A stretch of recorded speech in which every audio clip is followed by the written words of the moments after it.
ಮಠಾಧೀಶರ ಮಹಾಸಭೆ ಅಂತಕ್ಕಂಥದ್ದು ಸುಮಾರು 22-32 ಜನ ಅತಿ ಹಿಂದುಳಿದ ಮಠಾಧೀಶರದು ಒಕ್ಕೂಟ. ಅದು ಸುಮಾರು 2 ವರ್ಷ ಕಾಲವಾಗಿ ರಾಜ್ಯದಲ್ಲಿ ಅದು ಕೆಲಸವನ್ನು ಮಾಡ್ತಾ ಇದ್ವಿ. ರಾಜ್ಯದ ಅಧ್ಯಕ್ಷ ನಾನೇ ಇದ್ದೀನಿ, ಮತ್ತೆಲ್ಲರೂ ಕೂಡ ರಾಜ್ಯ ಪದಾಧಿಕಾರಿಗಳು ಒಂದಷ್ಟು ಜವಾಬ್ದಾರಿಗಳಿದೆ.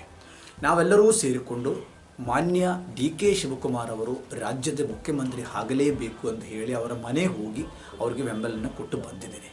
ಅದನ್ನು ಮುಂದುವರೆದ ಭಾಗವಾಗಿ ಬೆಳಗಾವಿ ಅಧಿವೇಶನ ಆದ ಮೇಲೆ ಅವರನ್ನೇ ಜನವರಿ 6ನೇ ತಾರೀಕು ಈಗಿನ CM ರಿಸೈನ್ ಮಾಡ್ತಾರೆ. 16ನೇ ತಾರೀಕೇನೋ ಹೊಸ CM ಆಗುತ್ತೆ ಅಂತ ಒಂದಷ್ಟು ಮಾಹಿತಿಗಳು ಬಂದಿರೋದು, ಖಚಿತ ಮಾಹಿತಿ ಅಲ್ಲ. ಅದನ್ನು ಸ್ಪಷ್ಟೀಕರಣ ಮಾಡಬೇಕು. DK ಶಿವಕುಮಾರ್ ಪಕ್ಷಕ್ಕೆ ದುಡಿದಿದ್ದಾರೆ.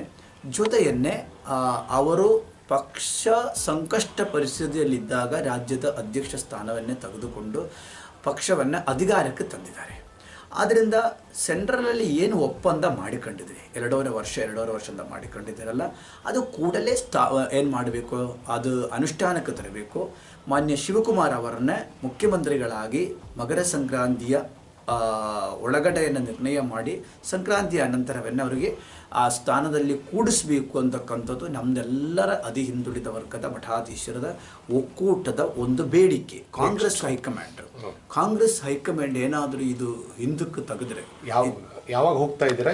ಶ್ರೀ ರಾಹುಲ್ ಗಾಂಧಿ ಅವರು, ಶ್ರೀ KC ವೇಣುಗೋಪಾಲ್, ಇವರಿಗೆ 4 ಜನರು ಕೂಡ ಪತ್ರ ಇವತ್ತು ನಾವು ಬರೀತಾ ಇದ್ವಿ.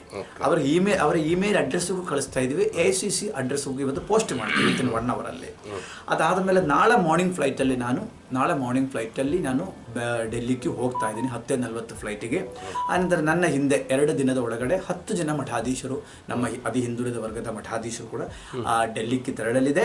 ಅಲ್ಲಿ ಯಾರ್ಯಾರು ಸಿಗುತ್ತೆ ಕಾಂಗ್ರೆಸ್ ಹೈಕಮಾಂಡಿನ ಇದೆ ಅವರಿಗೆ ರಾಜ್ಯದ ಪರಿಸ್ಥಿತಿಯನ್ನೇ ಅರ್ಥ ಮಾಡಿಸ್ಕೊಳ್ತೇವೆ. ನೋಡಿ, ಈ ಥರ ಘಟನೆ ಇದೆ ಎಲ್ಲ ಹಳ್ಳಿಗಳಲ್ಲಿ, ಜಿಲ್ಲೆಗಳಲ್ಲಿ. ಈ ಥರ ಎಲ್ಲರೂ ಕೂಡ ನಾವು ಹಳ್ಳಿಗಳು ತಿರುಗಾಡೋರು. ಆದ್ದರಿಂದ ಆ ಬೇಡಿಕೆ ಇದೆ.